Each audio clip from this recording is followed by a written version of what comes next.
So back when I was in the Marines, and this is going to make me sound extremely old, but it just goes to show how out of date the military procurement system is.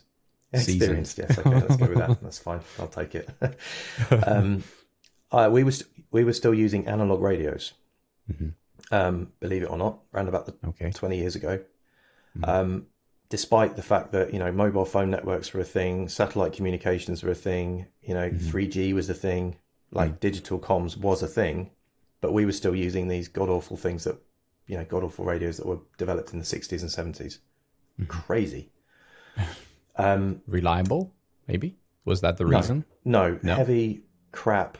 I'll tell you a story in a second about probably the reason I left the Marines, actually. But was it because of the radio? Was it? It was. It bloody was. I'll Really? I'll tell you in a second.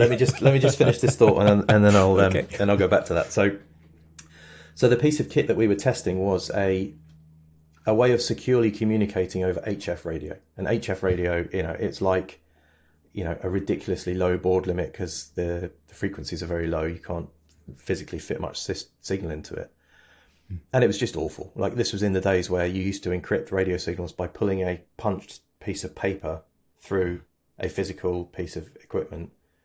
And, if you got caught by the enemy, the first job you had to do was burn the piece of paper so they couldn't decrypt your signals. Seriously. 20 years ago, this is absolutely mental.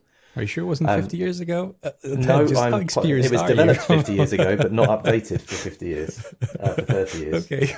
So anyway, the story of why I ultimately decided to punch out of the Marines and think that I had better things to do with my life.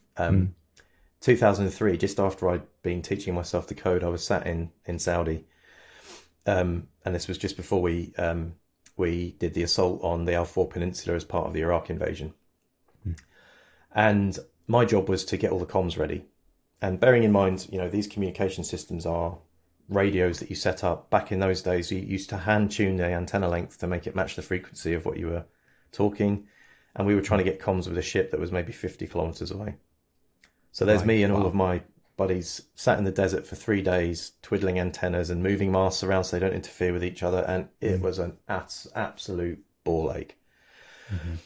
And then the Navy SEALs rocked up because they were on the assault with us. They were doing this practice session with us. And they rocked up probably, a few hours before kickoff time, fairly nonchalant. And this signaller, my counterpart in the SEALs, pulled his truck up, turned it around, reversed it up next to our command post tent, got out of his truck, pressed the button, up went our hydraulic mast, and he picked up his handset, and he had comms immediately. So what had taken me 3 days took him approximately 3 seconds. Wow. And I already knew that, there was better kit out there, and I already knew that was it. That was the moment that broke you. Yeah, it was it. Like, the kit's crap. The mission doesn't make sense to me. So that's one of the reasons I'm now doing what I'm doing rather than, being a sergeant major in the Marines or whatever. Right.